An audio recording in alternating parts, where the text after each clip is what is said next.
Friends, எல்லாரும் எப்படி இருக்கீங்க? உங்களை பார்த்து எல்லாம் ரொம்ப ரொம்ப சந்தோஷம். இன்றைக்கி வந்து என்ன பார்க்க போகிறோம் அப்படின்னா, குழந்தைகளுக்கெலாம் சத்து மாவு அரைச்சிருக்கேன். 8 மாதத்து குழந்தையிலேருந்து இந்த சத்து மாவு கொடுக்கலாம். ஏன்னா குழந்தைங்க வந்து ஒரு 6 மாதத்துக்கு அப்புறம் திட உணவு கொடுக்க சொல்லிவிடுவாங்க. பார்த்தீங்களா, அந்த சமயத்தில் நம்ம என்ன கொடுக்கறது அப்படின்ட்டு நம்ம தடுமாறிட்டு இருப்போம். பருப்பு சாதம், ரசம் சாதம் எல்லாமே கொடுப்போம். ஆனால் அது வந்து கை காலுக்கு ரொம்ப உறுதியை கொடுக்காது.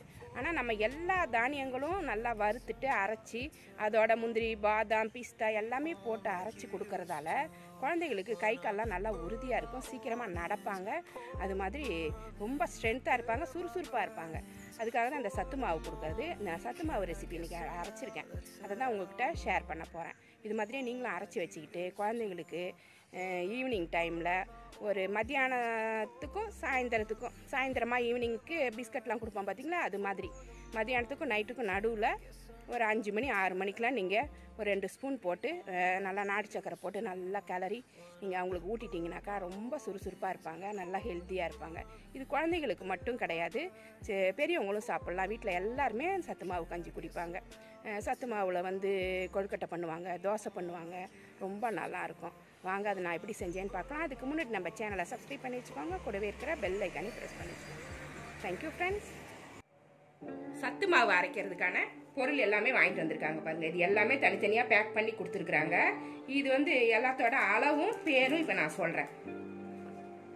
இதில் வந்து கேழ்வரகு மட்டும் 1/4 கிலோ போட்டுக்கணும், மீது எல்லாமே 100 கிராம் தான். இப்போ கேழ்வரகு வந்து 1/4 கிலோ போட்டிருக்கேன். கேழ்வரகு 1/4 கிலோ, கோதுமை வந்து 100 கிராமு, புழுங்கல் அரிசி 100 கிராம், கைக்குத்தல் அரிசி 100 கிராம், சிவப்பு அரிசி 100 கிராம், மக்காச்சோளம் 100 கிராம், வெள்ளைச்சோளம் 100 கிராம், கம்பு 100 கிராம், சோயாபீன்ஸ் 100 கிராம், பொட்டுக்கடலை 100 கிராம், பச்சை பயிறு 100 கிராம், வரகரிசி 100 கிராம், திணை வந்து 100 கிராம் போட்டுக்கணும், சாமை 100 போட்டுக்கணும், அது மாதிரி குதிரைவாளி 100 கிராம், கொண்டக்கடலை நம்ம சுண்டல் பார்த்தீங்கன்னா அந்த கொண்டக்கடலை 100 கிராம், கொள்ளு 100 கிராம், ஜவ்வரிசி 100 கிராம், முந்திரி பருப்பு 100 கிராம், பாதாம் பருப்பு 100 கிராம், பிஸ்தா 100, ஏலக்காய் ஒரு 10 ஏலக்காய் போதும் எடுத்துக்கலாம், வேர்க்கடலை 100 கிராம், பார்லி 100 கிராம், உளுந்து 100 கிராம், மூங்கில் அரிசின்னு விற்பாங்க, அதுவும் 100 கிராம், கவுனி அரிசின்னு ஒரு வெரைட்டி ரைஸ் இருக்கும், அதில் 100 கிராம், கடலைப்பருப்பு 100 கிராம், சுக்கு ஒரு 50 கிராம் எடுத்துக்கோங்க, ஆனால் கொஞ்சமாக போட்டுக்கோங்க.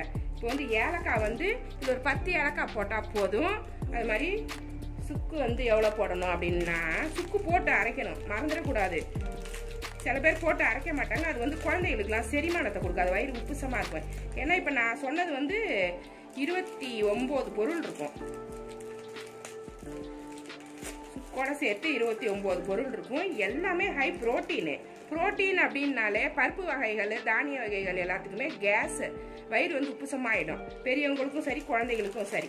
அதனால சுக்கு வந்து ஒரு 2 பீஸ் போட்டு அரைச்சிக்கணும். இவ்வளோ போட்டால் கரெக்டாக இருக்கும். இப்போ நான் சொன்ன பொருளுக்கு இவ்வளோ சுக்கு போட்டிங்கனாக்கா உங்களுக்கு சரியாக இருக்கும். அப்போ தான் வந்து வயிறு வந்து பஃபியாக இல்லாமல் நல்லா சீக்கிரமாக செரிக்கும், சமமாக இருக்கும், உங்களுக்கு வயிற்றுக்கு ஒன்றும் செய்யாது. சுக்கு போட்டு அரைக்கிறத மறக்கக்கூடாது. இப்போ சொன்ன அத்தனை லிஸ்ட்டையுமே, அந்த லிஸ்ட்டில் உள்ள பேர் எல்லாமே நான் டிஸ்கிரிப்ஷனில் எழுதுகிறேன். அதை பார்த்து அப்படியே காப்பி பண்ணிவிட்டு நீங்கள் கடையில் போய் கொடுத்தீங்கன்னாக்கா ஃபுல்லாக பேக் பண்ணி கொடுத்துருவாங்க. நீங்கள் எடுத்துகிட்டு வந்து கடையிலேயே சுத்தம் பண்ணி வச்சுருப்பாங்க. இதெல்லாம் க்ளீன் பண்ண பொருள் தான். இதெல்லாம் சுத்தம் பண்ணாமல் இருக்கிறாங்க அப்படின்னா முரத்தில் கொட்டி புடச்சிட்டு அதுக்கப்புறம் வறுக்கணும். குப்பையாக இருக்கிறதுலாம் வறுத்துறாதீங்க. இதெல்லாம் க்ளீன் பண்ண பொருள். எனக்கு வந்து வேலை கிடையாது, அப்படியே தான் நான் வந்து ஃப்ரை பண்ண போகிறேன். லைட்டாக மீடியம் ஃப்ளேமில் வச்சு வறுத்துட்டு நல்லா ஒரு துணியை விரித்து போட்டு ஆற வைக்கலாம், இல்லை ஒரு தாம்பாளத்தில் கொட்டி நல்லா ஆற வச்சுட்டு மிஷினில் அரைச்சிட்டு வந்துடுங்க. மறக்காமல் சுக்கு போட்டு அரைங்க.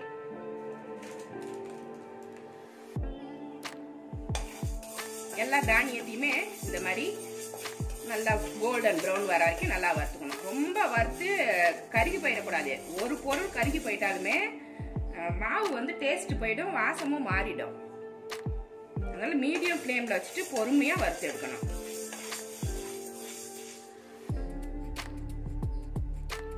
பாசிப்பருப்பு நல்லா வறுபட்டுருச்சு. இந்த மாதிரி வறுபடணும், தீயக்கூடாது. இப்ப நம்ம இதை எடுத்துடலாம்.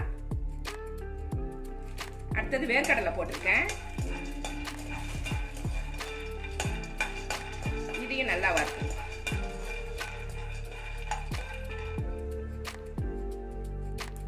வேர்க்கடலை நல்லா வறுபட்டுருச்சு. இதுக்கு மேல வச்சிருக்க வேண்டாம், இதையும் எடுத்து நம்ம மாத்திடலாம். வேர்க்கடலை வந்து நான் வந்து தோல் எடுக்கல, உங்களுக்கு தோல் எடுத்து தான் போடணும் அப்படின்னா மொத்தத்தில் கொட்டி தோலெல்லாம் புடச்சிட்டு போட்டுக்குவாங்க. நான் அப்படியே தான் போடுவேன். நான் தோல்லையும் சத்து இருக்குது பார்த்தீங்களா, அதனால நான் அப்படியே தான் போடுவேன். இப்போ பொட்டுக்கல்ல வறுத்துக்கிட்டு இருக்கேன். இது வந்து வறுபட வேண்டாம், லேசாக சூடு வந்தாலே அப்படியே எடுத்து கொட்டிடுங்க. போதும், இது சூடு வந்துருச்சு, போதும். இதுக்கு மேலே வறுபட்டுச்சுன்னா நல்லா இருக்காது. பொட்டுக்கல்ல மட்டும் இது எடுத்து கொட்டிடலாம்.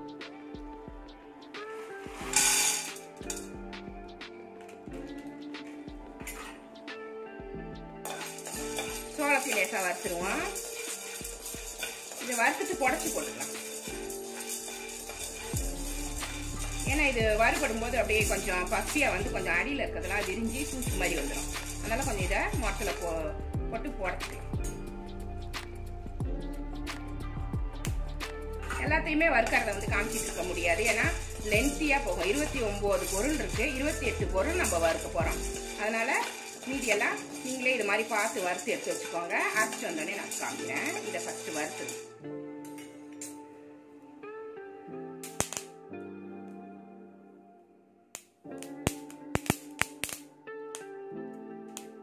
சோளம் நல்லா பொரிஞ்சு வறுத்து பாருங்க. இந்த மாதிரி பொரிஞ்சு வந்தோடனே எடுத்து கொட்டிட வேண்டியதுதான். எல்லா பொருளையுமே நான் சொன்ன மாதிரி மெதுவாக ஃப்ரை பண்ணி எடுத்துக்கோங்க. மீடியம் ஃப்ளேமில் வச்சுட்டு பக்குவமாக அதை ஃப்ரை பண்ணணும். ஃப்ரை பண்ணி முடிச்சுட்டு ஸ்டவ்வை சுத்தமாக ஆஃப் பண்ணிடணும்.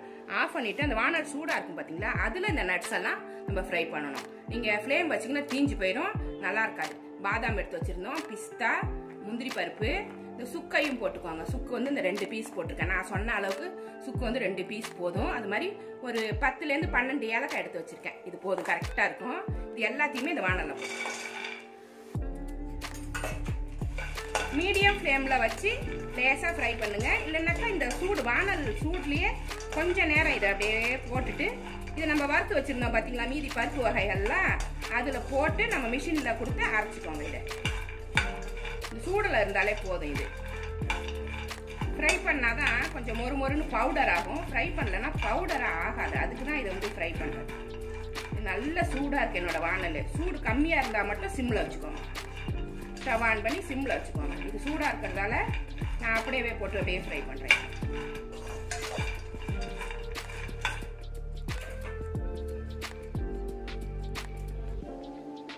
முந்திரி, பாதாம், பிஸ்தா எல்லாமே ஃப்ரை ஆயிடுச்சு. இதை எடுத்து நம்ம கொட்டி ஆற வச்சு இப்போ அரைக்க கொடுத்துடலாம். எல்லா பொருளையுமே வறுத்தாச்சு பாருங்க. இந்த மாதிரி எல்லாத்தையுமே வறுத்து தாம்பாளத்தில் கொட்டி ஆற வச்சுக்கோங்க. எல்லாத்தையுமே தனித்தனியாக தான் வறுக்கணும், ஒன்றா போட்டு வறுக்காதீங்க. ஏன்னா ஒன்று வந்து வேறு ஹீட்டில் வேகும், ஒன்று வந்து சீக்கிரமாகவே தீஞ்சு போயிடும். இதெல்லாம் பாருங்கள் ரொம்ப சன்னமாக இருக்குது பாருங்கள். இது டக்குன்னு போட்ட உடனே வறுபட்டுரும். இப்போ கொண்டக்கடலைன்னா கொஞ்சம் லேட் ஆகும். சோயாபீன்ஸும் அப்படி தான் பாருங்கள். ஜவ்வரிசி கூட போட்டிருக்கோம் பாருங்கள். அது மாதிரி எல்லா பொருளுமே இதில் இருக்குது. இது மாதிரி நட்ஸும் நான் வந்து ஃப்ரை பண்ணி வச்சுருக்கேன். இது தனியாக வச்சுருக்கேன். இதை வந்து அரைக்கும் போது ஒன்றா போட்டு அரைச்சிக்கலாம். இது என்ன பண்ணணும், எல்லாத்தையுமே ஆற வச்சுட்டு வாளியில் கொடுத்து நம்ம மிஷினில் அரைச்சி கொண்டு வந்து வச்சுக்கோங்க. இது ஒரு 4 மாதம் வரைக்கும் கெடாமல் இருக்கும். பத்திரமா பார்த்துக்கணும். அப்பப்போ நாள் ஆகிற மாதிரி இருக்குது அப்படின்னா டக்குன்னு வெயிலில் எடுத்து வச்சு கொஞ்சம் வெயில் சூடு காட்டி எடுத்து வச்சுக்கோங்க. இல்லைனாக்கா ஏதாவது புழு பூச்சி ஏதாவது வந்துடும். முடிஞ்ச வரைக்கும் கொஞ்சமாக அரைச்சிக்கோங்க, நிறைய அரைச்சி வைக்க வேண்டாம். அப்பப்போ ஃப்ரெஷ்ஷாக அரைச்சி குழந்தைகளுக்கும் கொடுக்கலாம், பெரியவங்களுக்கும் கொடுக்கலாம். இந்த சமயத்தில் வந்து கொரோனா வேறு வருது பார்த்தீங்களா. கொரோனா டைமில் பெரியவங்களுக்குலாம் ரொம்ப கஷ்டப்பட்டுட்டு இருப்பாங்க. சில பேத்துக்கு கொரோனா வந்து கூட சரியாயிட்டு வீட்டில் இருப்பாங்க. அவங்களுக்குலாம் கூட இந்த சத்து மாவு கஞ்சி கொடுத்தீங்கன்னா நல்லா ஸ்ட்ரென்த்தாக இருப்பாங்க. அந்த இழந்த சக்தி வந்து அவங்களுக்கு கிடைக்கும், அவ்வளோ சத்து கிடைக்கும். இதெல்லாம் வந்து நம்ம தனித்தனியாக கொடுக்க முடியாது. குழந்தைகளுக்கும் சரி பெரியவங்களுக்கும் சரி. இதெல்லாம் தனித்தனியாக எப்போ நம்ம எடுத்து செய்கிறது, இப்படி மாதிரி ஒன்றா வறுத்து அரைச்சி கொடுக்கும்போது ரொம்ப ஹெல்த்தியாக இருக்கும். இதை அரைச்சிட்டு வந்து உங்களுக்கு சத்து மாவு அரைச்சிட்டு வந்தாச்சு பாருங்கள். சூப்பராக இருக்குது பாருங்கள். நல்லா கம கம கமன்னு வாசமாக இருக்குது வீடே. இதை வந்து 2 ஸ்பூன் எடுத்து நல்லா தண்ணியில் கொஞ்சமாக கரைச்சிக்கணும். 2 ஸ்பூன், குழந்தை எவ்வளோ சாப்பிடும் அப்படின்ற மாதிரி 2 ஸ்பூன் எடுத்து நல்லா தண்ணி ஊற்றி கரைச்சிட்டு அடுப்பில் வச்சு காய்ச்சினீங்கன்னாக்கா நல்லா வெந்து போயிடும். அதில் கொஞ்சம் நாட்டு சக்கரை போட்டு கலக்கிட்டு நல்லா குழந்தைகளுக்கு ஊட்டலாம். பெரியவங்களுக்கும் கஞ்சி வச்சு கொடுக்கலாம். சுகர் இருக்கிறவங்க உப்பு போட்டு குடிக்கலாம். உப்பு மோர் போட்டு கரைச்சி குடிக்கலாம். சாதாரணமாக சுகர்லாம் இல்லை அப்படின்னாக்கா சும்மா வெல்லம் போட்டே குடிக்கலாம். நல்லா நாட்டு சக்கரை போட்டு நல்லா ஆற்றி காஃபிக்கு பதில் இதை குடிச்சிங்கனாக்கா அவ்வளோ ஹெல்த்தியாக இருக்கும். இதில் வந்து இது வந்து ஒரு 2.5 கிலோ மாவு இருக்கும். நான் சொன்ன அளவுக்கு 2.5 கிலோ மாவு இருக்கும். இது ஒரு 3 மாதத்துக்கு தாங்கும். குழந்தைகளுக்கு மட்டும்தான் ஒரு 3 மாதம் வச்சுக்கலாம். பெரியவங்க எல்லாருமே சாப்பிடுவீங்க அப்படின்னா ஒரு 2 மாதத்துக்கு தாராளமாக வரும். ஆனால் கொஞ்சம் கொஞ்சமாக அரைங்கனாக்கா பூச்சி கீச்சி வந்துடும். வீணாக போயிடும். ஃப்ரெஷ்ஷாக அரைச்சி அப்பப்போ சாப்பிடுங்க, நல்லாயிருக்கும்.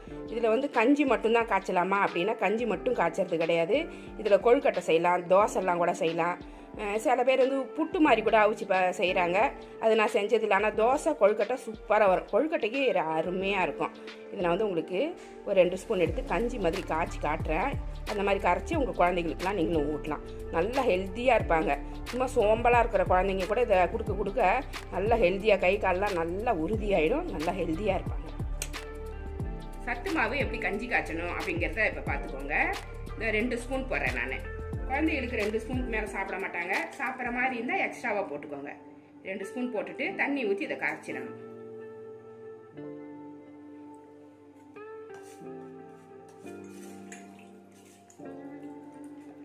கொஞ்சம் கொஞ்சமாக தண்ணி ஊற்றி நல்லா கட்டி இல்லாமல் கரைச்சி ரெடி பண்ணி வச்சுக்கோங்க.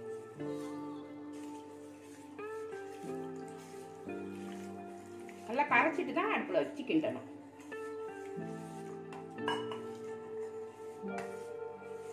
கட்டி இல்லாமல் கிளறிக்கணும். கையால் கூட கிளறி கூட வச்சுருங்க. ஸ்பூனால் கிளற முடியல அப்படின்னா கையால் கூட கரைச்சி.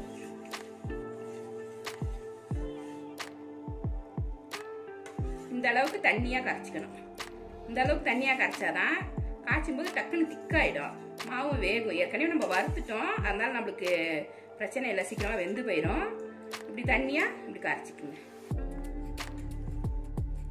இதை அப்படியே ஸ்டவ் ஆன் பண்ணிவிட்டு இதில் வச்சுட்டு மீடியம் ஃப்ளேமில் வச்சுட்டு கிண்டிக்கோங்க. அப்போ தான் அடி பிடிக்காது.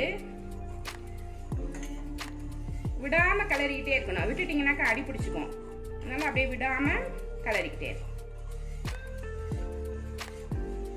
இந்த சமயத்தில் நீங்கள் சர்க்கரை சேர்க்கறதுனா சேர்த்துக்கலாம். சர்க்கரைனா நாட்டு சர்க்கரை இல்லைன்னா வெல்லம். சர்க்கரை சேர்க்கக்கூடாது.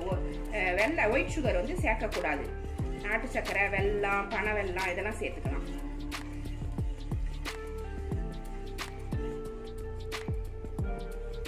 நல்லா கெட்டியாக ஆரம்பிச்சிருச்சு. கொஞ்சமாக வெல்லம் சேர்த்துக்கிறேன் நான். வெல்லம் இல்லைன்னா நாட்டு சர்க்கரை சேர்த்துக்கோங்க. ஸ்வீட் வந்து உங்களுக்கு எவ்வளோ வேணுமோ அவ்வளோ சேர்த்து கிளறிக்கணும்.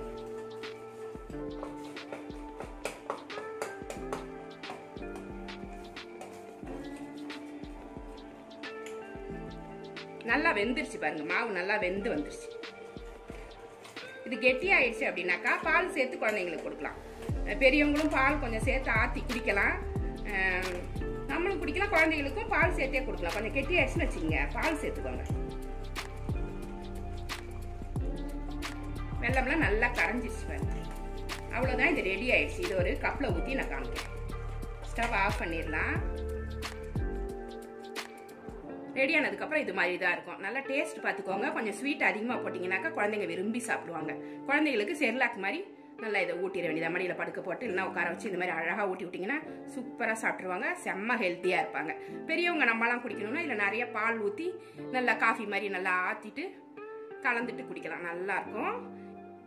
இந்த ரெசிபி நீங்களும் உங்கள் வீட்டில் ட்ரை பண்ணி பாருங்கள். இந்த ரெசிபி உங்களுக்கு பிடிச்சிருந்தா நம்ம சேனலை சப்ஸ்கிரைப் பண்ணி வச்சுக்கோங்க. கூடவே இருக்கிற பெல் ஐக்கானையும் ப்ரெஸ் பண்ணி வச்சுக்கோங்க. லைக் பண்ணுங்கள், ஷேர் பண்ணுங்கள், கமெண்ட் பண்ணுங்கள். இவ்வளோ நேரம் என்னோட வீடியோவை பார்த்தா எல்லாருக்குமே நன்றி. Thank you friends.